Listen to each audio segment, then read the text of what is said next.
The night I saw The Karate Kid 2 began with a couple of burgers at Wendy's, and it ended with someone else's tongue in my mouth.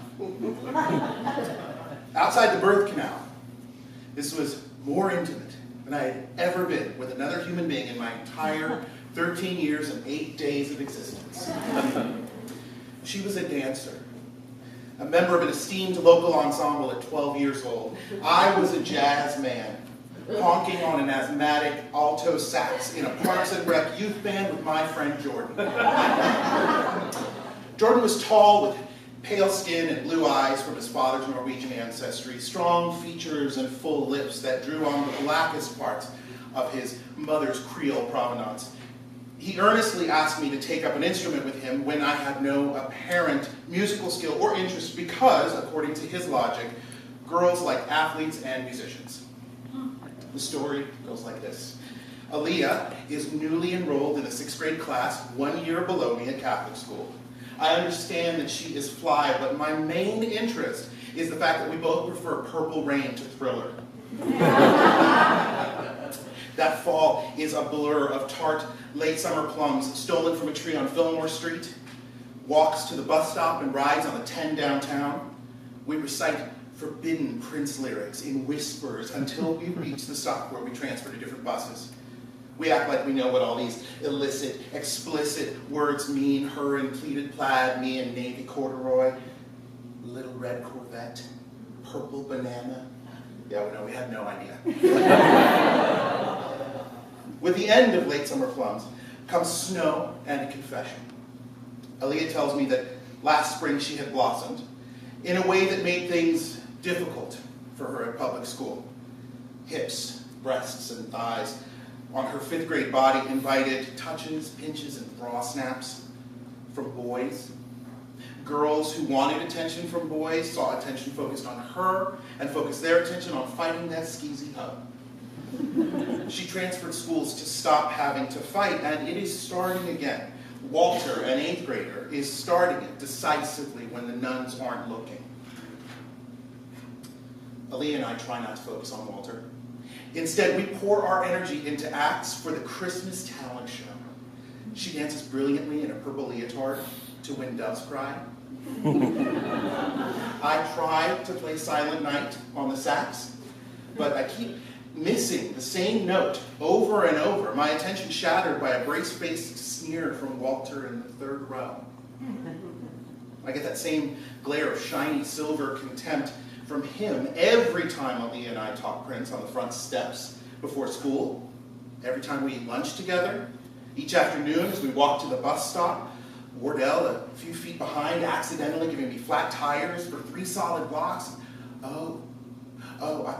After all his bra-snapping finesse, Walter thinks that Aaliyah has chosen me. She hasn't. We aren't even talking, which is a formal declaration of mutual interest that initiates a flurry of specially folded notes, which begins an exchange of color-coded friendship pins that culminates in her giving me 2 black jelly bracelets that have to be worn intertwined on the left wrist in order to indicate that I am no longer available because I am going with someone. But I am still wearing 1 black jelly bracelet on my left wrist because I'm single. Aaliyah and I, we're just friends. A henchman, on Walter's command, delivers an ultimatum. He will fight anybody who comes between Aaliyah and him, including me. Word gets out. People show up to watch. In the crowd, I spot Jordan. He gives me a reassuring look, and I stare back at these borealis blue eyes, twinkling above ruddy cheeks sprinkled with constellations of freckles. He has long, firm biceps now, sculpted by a season of varsity middle school basketball. Broad shoulders, already 2 inches taller than he was when we started the school year. Firm thighs and his high, round booty that just presses at the seams of his big uniform pants. Why can't he fight Wardell for me? The fight goes like this. Wardell insults me, then sucker punches me in the solar plexus while I struggle to form a comeback. I am on the ground, gasping for air as the 10 bus pulls up. Wardell gets on, and the bus pulls away. The crowd disperses, grumbling that Walter cheated them of a good fight. Aaliyah gets on the next bus, apologetic, worried that she will be late and in trouble at home. 2 more buses pass. Jordan sits with me the whole time, his big hand rubbing my back until I can breathe again. The school year ends without further incident. Walter is preoccupied with impressing basketball coaches at both the LaSallian and the Jesuit boys' high schools. Jordan gives up the sax to focus on Parks and Rec summer league sports. My rented horn gets stolen from my mom's Subaru, so I give up the sax too. Aaliyah and I celebrate the coming summer with a movie. As we sit in the dark, following the further adventures of Mr. Miyagi and Daniel San. The story unveils important truths. Love triangles lead to altercations. Bullies cheat to win. Integrity is more important than winning. When you play fair, you get the girl. When you get the girl, you get a kiss. The credits roll, she holds my hand, we both know what comes next. The kiss goes like this: I am paralyzed on Aaliyah's front porch. My mouth is pried open, alert to the sensations of popcorn salt and cherry coke sweet and sticky lip gloss and warm tongue. I played my part in the love triangle. I took the sucker punch from the bully. This kiss is the reward for being the guy who plays fair. This kiss, my first kiss that is currently happening to my mouth, right this instant. This is something I have more or less fought for.